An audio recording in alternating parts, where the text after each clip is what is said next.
Jevin nous baiser débute victorieusement. Avant qu'il nous cause sa victoire là, est-ce qu'il est capable de dire nous comment l'écurie fin procède à l'acquisition de sa cheval là?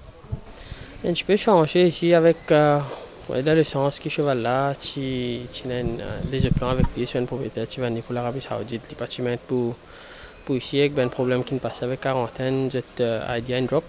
Et heureusement que M. Ricky Magan fait le nécessaire au bon moment, nous réussi un bon cheval comme ça, grand effort propriétaire aussi.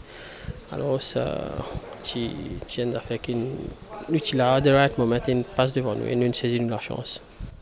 Et nous connaissons que sa cheval là fin passe par une longue schooling avant qu'il ait débuté. Est-ce qu'il est capable d'élaborer un peu sa gros travail qui finit à battre avec sa cheval là avant d'y rentrer en compétition? Bon, pour commencer, l'Afrique du Sud ici déjà trouvé difficile to load à plus de deux reprises, je crois, trois fois qu'il est une difficile to load en Afrique du Sud, quelque chose qui nous ignorait ici, nous pas connaissons ici.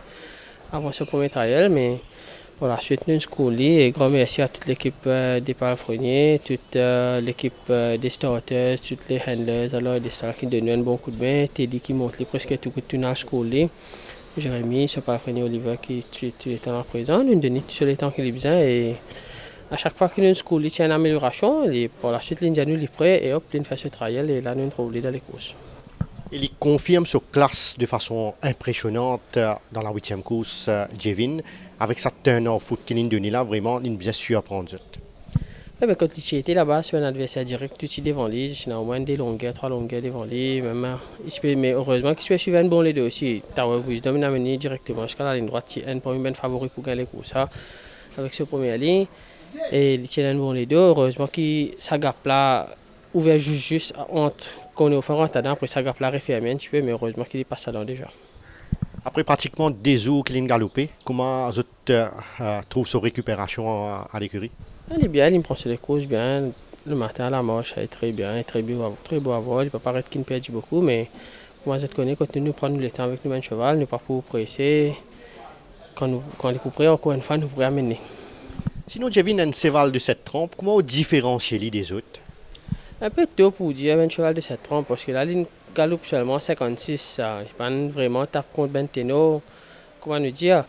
Mais définitivement, il a une habilité et nous passons étape par étape avec lui. Une fois qu'il affronte ben meilleur cheval, là, nous pouvons positionner, nous connaissons plus bien côté. Et certainement, en procédant à l'acquisition de ce cheval-là, l'écurie a une solide ambition avec lui. Bien sûr, mais encore une fois, c'est un jeune cheval qui passe beaucoup de temps en quarantaine, nous ne pouvons pas presser avec lui. Nous avons un cheval qui finit très bien fait cette année-là. On va dire bien qu'il nous trouve une meilleure novice peut-être l'année prochaine. Parce que, encore une fois, nous ne pouvons pas presser avec nous un cheval chacun son temps. Pas nécessaire qu'il nous galope à chaque fois, mais quand l'occasion est présentée, nous trouvons un bon course pour lui. Jevin, me pose une question. Si ce cheval-là bien récupéré et il y a une possibilité d'évoluer dans la Coupe d'eau, entre lui et Undercover Agent ou en tant qu'un jeune assistant entraîneur, lesquels vous préférez? La Coupe d'eau est encore très très loin. Il ne faut pas dire qu'il y a un Undercover Jet, nous avons Shiba entre autres, mais la Coupe d'eau est encore loin. La Coupe d'eau est en décembre. Nous avons sur rating encore 55, vous avez un minimum rating de 60 pour arriver là-bas. Il n'est pas encore même éligible pour qualifier pour la Coupe d'eau. Alors ça nous laisse le temps de faire ce travail. Et là, après nous pourrons dire qui chance. Sinon, une très bonne performance de Alassi qui fait évoluer en net progrès. Certainement un petit cheval qui peut un solo de réussite ici. Et bien sûr, c'est un cheval qui gagne seulement ce troisième les courses de sa carrière. Il a la première fois en Afrique du Sud, il a gagné ce rating bien élevé pour Maurice à cause qu'il gagne les courses là-bas. Et il vient des courses satisfaisantes. Les Tiwanov partout, parce qu'il a une bonne allée, mais Tiwanov partout, il gagne jusqu'à la ligne. Il n'a pas battu beaucoup, mais il plus un coin d'éducational run dans l'opinion. On va dire qu'il a plus bien affiché de champ de masse, il a bien un contour là. Et c'est un cheval qui gagne souvent les courses. Sinon, un cheval qui peut progresser ces derniers temps et pour penser pour galoper bien prochainement? Bon, un peu difficile à dire là parce que nous avons un cheval qui est presque fini de galoper. Cette semaine-là même, probablement seulement deux partants dans les entrées. Allons attendre les fixtures un peu plus devant pour qu'on connaisse nous avons un meilleur cheval.